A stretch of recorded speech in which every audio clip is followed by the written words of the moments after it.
Bayangkan ini, seorang presiden 2 periode, memimpin 280 juta rakyat, tetapi hingga kini, tak pernah menunjukkan ijazah aslinya secara terbuka, hanya salinan fotokopi.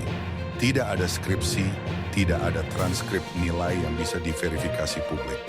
Dan kini, Bareskrim Polri menggelar perkara khusus. Pertanyaannya, apakah gelar perkara ini benar-benar akan menjawab semua kejanggalan ijazah Jokowi yang selama ini dipersoalkan publik? Skandal ijazah Jokowi ini sudah bertahun-tahun membayangi. Publik menemukan banyak kejanggalan. Ijazah, skripsi, dan data akademik yang bermasalah tidak terjawab hingga saat ini. Kasmujo, dosen pembimbing yang membantah pernah membimbing skripsi Jokowi. Pihak UGM yang bungkam dan menghindar dari konferensi terbuka. Ketidakkonsistenan pernyataan Jokowi. Hilangnya dokumen di KPUD Solo, KPUD DKI Jakarta, dan KPU Pusat. Bahkan nama dosen penguji pun tidak bisa dilacak. Lalu kini, Ketua Umum sedulur Jokowi, Paiman Raharjo, ikut disebut dalam pengakuan bahwa ijazah itu pernah dicetak di Pasar Pramuka. Dan publik bertanya, jika benar ijazah itu asli, mengapa tidak pernah sekalipun ditunjukkan secara fisik, dibuka di hadapan rakyat, diuji oleh ahli forensik dokumen?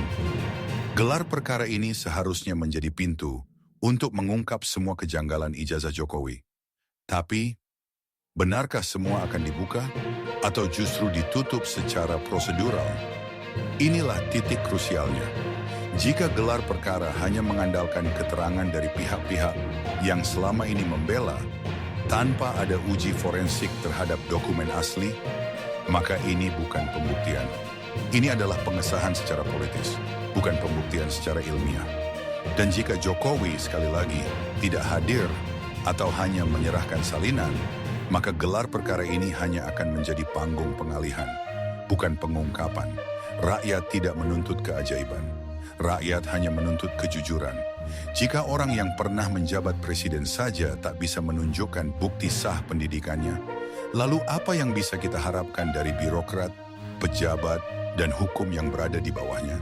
Dan jika gelar perkara ini gagal menjawab kejanggalan yang sudah bertahun-tahun menggantung, maka mungkin sejarah Indonesia sedang ditulis tanpa tinta kebenaran. Kalau kamu suka konten yang kritis, tajam, dan investigatif mengulas fakta dengan jelas, jangan lupa tulis pendapat kalian di kolom komentar, like, share, dan subscribe sekarang juga sebagai bentuk dukungan kepada channel ini agar terus tumbuh menyampaikan sikap kritis publik agar Indonesia menjadi lebih baik. Terima kasih telah menyimak hingga selesai. Sampai jumpa di video berikut.